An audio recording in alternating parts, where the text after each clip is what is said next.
दोस्तों रिलायंस पावर की अगर बात करें तो अनिल धीरूभाई अंबानी ग्रुप की ये ऐसी कंपनी है जो आने वाले समय में एक मल्टीबैगर बनने की काबिलियत रखती है। और इसके पीछे सबसे बड़ी वजह यह है कि अनिल धीरूभाई अंबानी ग्रुप के पास फिलहाल अभी सिर्फ ये दो कंपनियां रिलायंस इंफ्रा और रिलायंस पावर के अलावा कुछ भी नहीं बचा है। सारी उनकी कंपनियां धीरे धीरे नीलाम हो रही है। ऐसे में उनका पूरा फोकस इन्हीं कंपनियों के ऊपर है। और पिछले दिनों हमें सिग्नल पॉजिटिव देखने को भी मिल रहे हैं जब अनिल धीरूभाई अंबानी ग्रुप ने अपनी होल्डिंग को बढ़ाया, यानी अपनी शेयर होल्डिंग पैटर्न मजबूत की है। इसका इशारा यह है कि आने वाले समय में सरकार की रहमो करम के दम पे ये कंपनी कमाल कर सकती है, क्योंकि सरकार पावर सेक्टर को बहुत ज़्यादा प्रमोट कर रही है। सरकार की तरफ से राहत के द्वार खोले हुए, इसके अलावा देखें तो लोन भी सुलभ रूप से मिल रहा है। तो ऐसे में ये स्टॉक कमाल कर सकता है। और वैसे इस बार रिजल्ट में भी हमें सिग्नल पॉजिटिव देखने को मिले जब कंपनी काफ़ी समय के बाद फिर से प्रॉफिट में आई है। यहाँ पे एक बहुत बड़ी गुड न्यूज़ निकल के आ रही है पावर सेक्टर के लिए। जितने भी डिस्कॉम है उनका कर्ज बहुत नीचे आ गया। इसका मतलब ये है कि पावर सेक्टर की कंपनियों को उन्होंने अपना कर्ज अदा कर दिया है और एक शुभ संकेत है। अब जेपी पावर की बात करें तो जेपी ग्रुप की ये भी बहुत पुरानी कंपनी है जो थर्मल पावर प्लांट और हाइड्रो इलेक्ट्रिक पावर प्लांट के ऊपर काम करी है और खुद की इनके कोल माइंस भी है। लेकिन शेयर की प्राइस नहीं बढ़ रही है। बहुत समय से स्टॉक एक समय में 1 डिजिट में बना हुआ है, एक तरह से पेनी स्टॉक बना हुआ है। तो क्या ये स्टॉक दौड़ेगा या फिर आने वाले समय यहाँ पे एक भारी गिरावट होने वाली है। रिजल्ट में भी इस बार हमने काफ़ी अच्छी रिकवरी देखने को मिली है। सिग्नल काफ़ी अच्छे लग रहे हैं, क्योंकि देख सकते हो कि निचले लेवल से जो लॉस था वो कम होता हुआ दिखाई दे रहा है। तो क्या इस समय इन्वेस्टमेंट करना चाहिए, जानेंगे इस वीडियो के माध्यम से उन सारी बातों को। लेकिन फ्रेंड उससे पहले अगर आप पहली बार हमारे चैनल पर आए तो चैनल को सब्सक्राइब कर दीजिए, एक बेल आइकॉन दबा दीजिए ताकि जब भी नया वीडियो बने पहला नोटिफिकेशन आपको मिले। वीडियो पसंद आए तो लाइक शेयर जरूर कीजिए। चलो फ्रेंड्स वीडियो स्टार्ट करते हैं। मैं हूं आपका दोस्त एस.बी. दवे और हमारे अपने चैनल ऑनलाइन कमाई में आपका बहुत बहुत स्वागत है।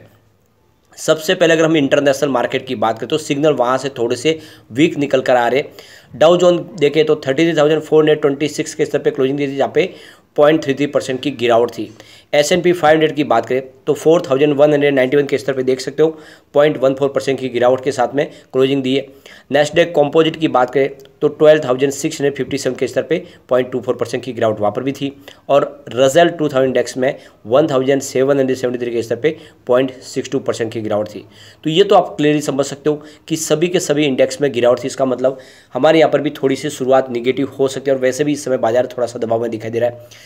रिलायंस पावर की बात करें तो स्टॉक की क्लोजिंग 11.45 पर रही, जहाँ पे 0.44% की तेजी में फ्राइडे को देखने को मिली।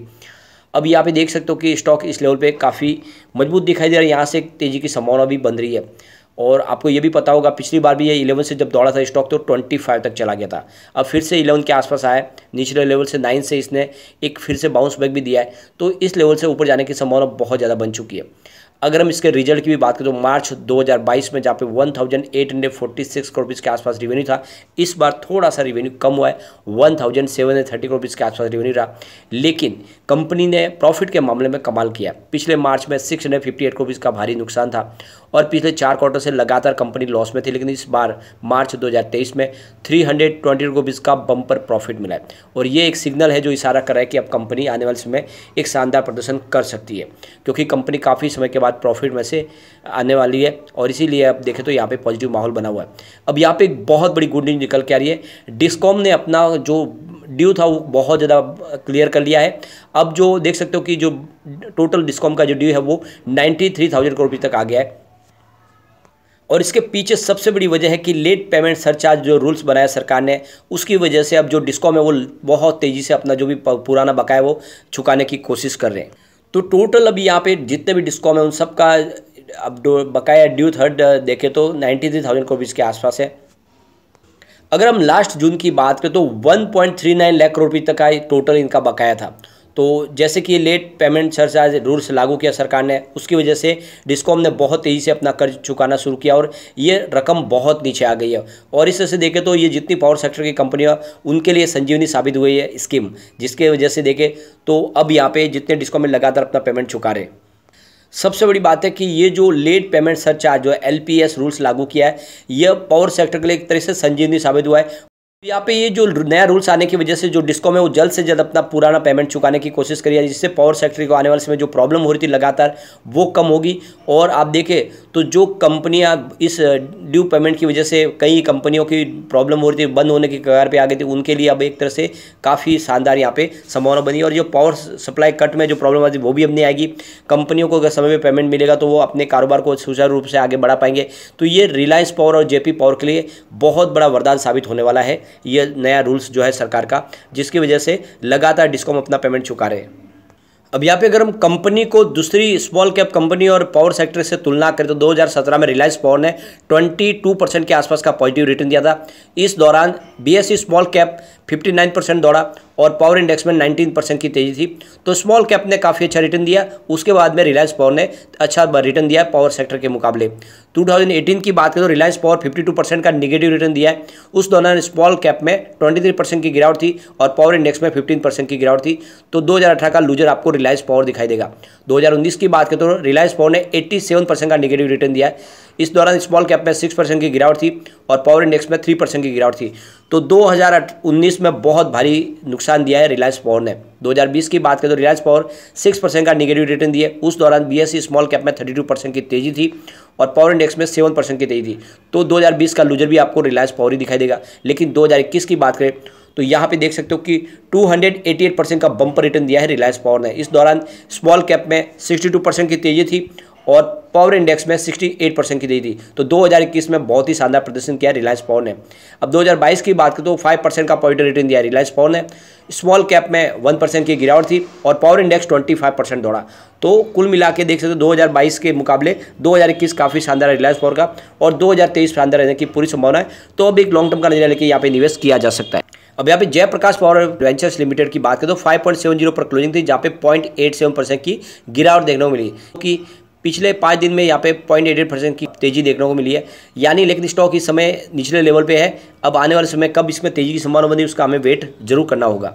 जेपी पावर की बात करें, कंपनी की खुद की 2 कोल माइंस है और company hydro electric power plant Vishnuprayag में सबसे बड़ा इनका पावर प्लांट है। बिजनेस तो ठीक लग रहा है, लेकिन कंपनी का जो देख तो काफ़ी समय से कर्ज में डूबी हुई कंपनी है। जेपी एसोसिएट के ऊपर बहुत सारा कर्ज था, इस वजह से दबाव देखने को मिला। लेकिन अब कंपनी अपने सीमेंट ग्राइंडिंग को बिजनेस को बेच के जल्द ही पूरी तरह से डेट फ्री होने की कोशिश भी कर रही है। आप देख सकते हो इसका मार्च क्वार्टर का रिजल्ट भी आ चुका है। मार्च 2022 में जहाँ पे 1406 करोड़ रुपीज़ के आसपास इनका रेवेन्यू था, इस बार 1380 करोड़ रुपीज़ का रेवेन्यू रहा है। तो इस बार रेवेन्यू थोड़ा सा कम हुआ है। लेकिन अगर हम प्रॉफिट लॉस की बात करें तो मार्च 2022 में 2.27 करोड़ रुपीज़ का लॉस था।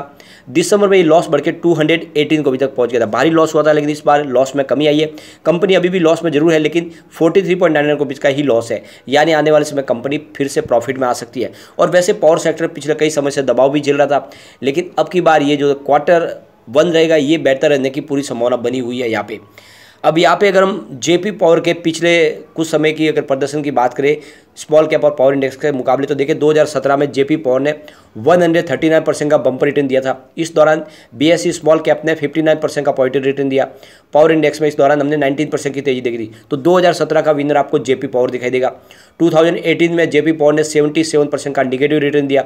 स्मॉल कैप में उस दौरान 23% की गिरावट हुई और पावर इंडेक्स में 15% की गिरावट हुई। तो 2018 में लूजर आपको जेपी पावर दिखाई देगा। अब 2019 की बात करें तो जेपी पावर ने 26% का निगेटिव रिटर्न दिया। स्मॉल कैप में हमने इस दौरान 6% की गिरावट देखी है और पावर इंडेक्स में 3% की गिरावट है। तो यहाँ पे 2019 का लूजर भी आपको जेपी पावर ही दिखाई देगा।